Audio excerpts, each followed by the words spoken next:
नमस्कार तुम्हाला सगळ्यांना, स्वागत आहे तुमचं माझ्या आजच्या नवीन व्हिडिओमध्ये। तर आता तुम्ही बघू शकता बाजूला पूर्ण बर्फ जमा झालेला आहे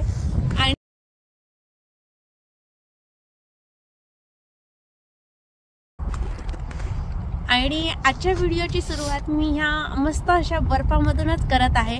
तर इथे स्वीडनमध्ये स्नोस्टॉर्म झालेलं 2 दिवसापूर्वी रात्री आणि नॉर्दर्न साईडला म्हणलं तर टेम्परेचर बऱ्याच वर्षांमध्ये खूप जास्त मायनसमध्ये गेलेलं आहे, जसं की तिथे -40 आहे आणि इथे पण -10 टेम्परेचर आहे आणि खूप जास्त थंडी आहे आणि बर्फ पण खूप सगळीकडे पडलेला आहे। तर खूप मस्त वाटत आहे आणि आम्ही देखील बाहेर पडलेलो आहोत। अजूनही काही गोष्टी करायच्या आहेत जे मी पुढे व्हिडिओमध्ये तुमच्यासोबत शेअर करेल।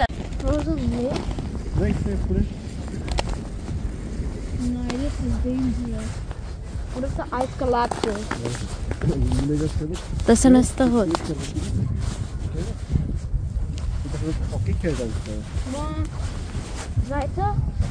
आपण स्केट शूज लागतात त्याला, असं नॉर्मल नाही करायचं।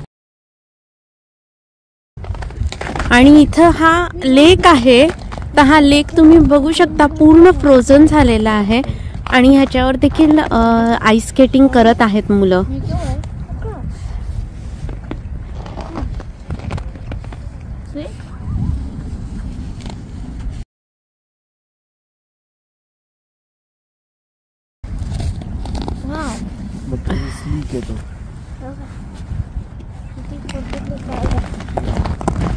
आता इथे तू फेक कसं जंप करत होता बघ, हे बघ।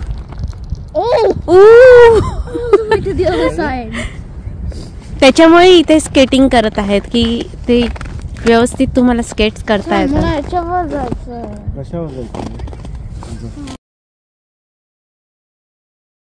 कसलं भारी वाटत आहे। पूर्ण लेक तुम्ही बघू शकता पूर्ण फ्रोझन झालेला आहे आणि लोक त्याच्यावर आईस स्केटिंगचा स्लेजिंगचा आनंद घेत आहेत आणि त्या स्लेमध्ये मुलांना बसवून ते मस्तपैकी खेळवत आहेत। त्याचबरोबर स्नोवरून सुद्धा जिथे हिल एरिया आहे तिथून वरून खाली मुलांना स्लेजिंग करणं हे सुद्धा खूप आवडतं खेळ आहे इथे स्नोमधला। आणि त्याचबरोबर स्नो फाईट जी खूप कॉमन आहे, स्नोमॅन बनवणं, तर असे वेगवेगळे खेळ देखील इथे स्नोमध्ये एन्जॉय करता येतात।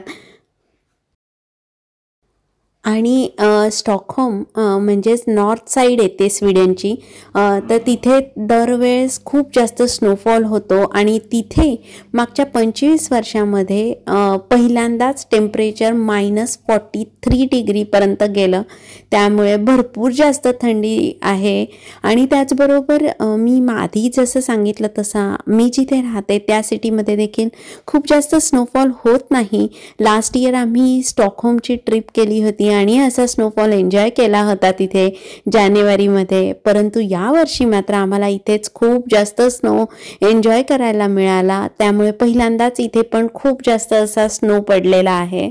आणि आता आम्ही घराजवळच असलेल्या या ओपन ग्राउंडवर आलेलो आहोत आणि इथे सगळीकडे बर्फ जमा झालेला आहे। 2 दिवसापूर्वी ज्यावेळेस स्नोस्टॉर्म झालं त्यावेळेस अगदी 10 इंचेसचा स्नो 24 तासामध्ये जमा झाला। तर खूप जास्त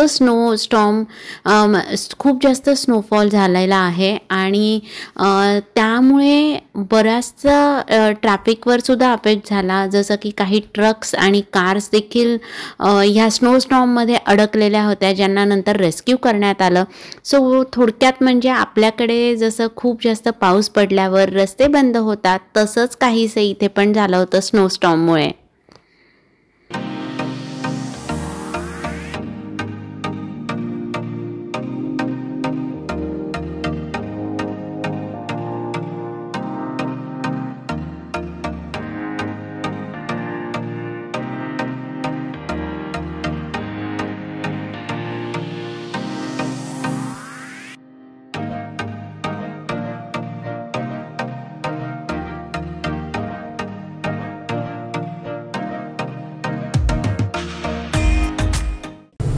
आणि इथे भरपूर सारं बर्फात खेळून झाल्यानंतर आता आम्ही निघालो आहोत मॉलमध्ये जाण्यासाठी।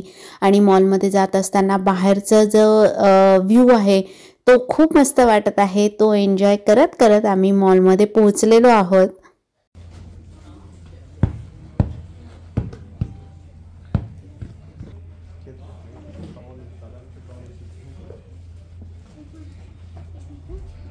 आणि आता आम्ही इथे मॉलमध्ये आलेलो आहोत. तर आता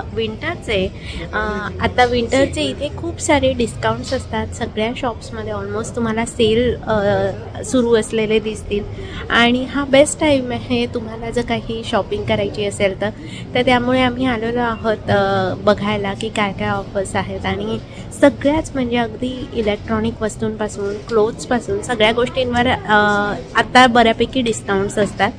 सेल सुरू असतं. तर म्हणूनच आम्ही आता इथे आलेलो आहोत आणि मी दाखवते तुम्हाला.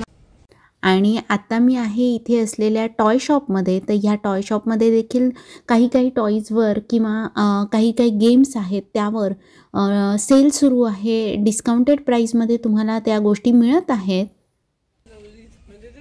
आणि अजून एक गोष्ट म्हणजे जर अशा सेलमध्ये किंवा जेव्हा डिस्काउंट्स आहेत भरपूर सारे त्यावेळेस आपण खरेदी केली तर आपण भरपूर सारं सेविंग देखील करू शकतो. सो येस, हा बेस्ट टाईम असतो. इथे बऱ्याच ऑफर्स असतात सगळ्याच गोष्टींवर. आणि इथे मॉलमध्ये सुट्ट्या आहेत तर इथे खूप सुंदर असं डेकोरेशन केलेलं आहे. आणि त्याचबरोबर इथे एक इंडियन रेस्टॉरंट देखील आहे, ढाबा म्हणून.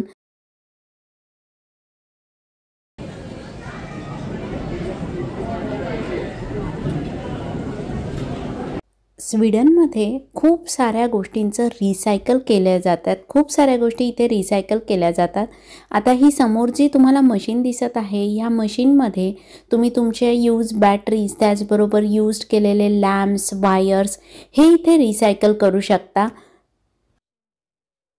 त्याचबरोबर इकडच्या बाजूला सुद्धा तुम्हाला अशा मशीन्स दिसतील. तर या वेगवेगळ्या प्रकारच्या मशीन्स आहेत.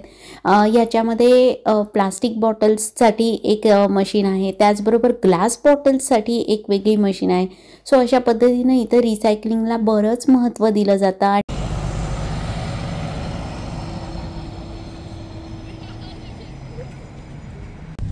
आणि इथे जो कॅनल आहे तिथे पाणी बघू शकता तुम्ही. त्याच्यावर पूर्ण बर्फ जमा झालेला आहे. लिटरली फ्रोझन झालेलं आहे ते पण.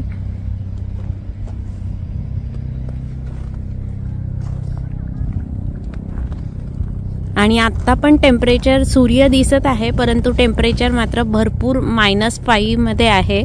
त्यामुळे बरं नो ग्लोव्ज वेअर कर तुझे. आणि त्यानंतर घरी आल्यानंतर मी इथे बनवलेला आहे डिनर. तर डिनरमध्ये मी बनवलेला आहे मिक्स व्हेज, पोळी भाजी, वरण भात आणि त्याचबरोबर अजून एक स्पेशल गोष्ट कोथिंबीर वडी. खूप छान लागते. घरात पण सगळ्यांना आवडते आणि म्हणून मी बनवायचं ठरवलेलं आहे. आणि इथे मी कोथिंबीर वडीचं सगळं सारण बनवून ते वाफवून घेणार आहे. आणि ती तशी देखील खायला छान लागते आणि त्याचबरोबर तळून देखील छान लागते.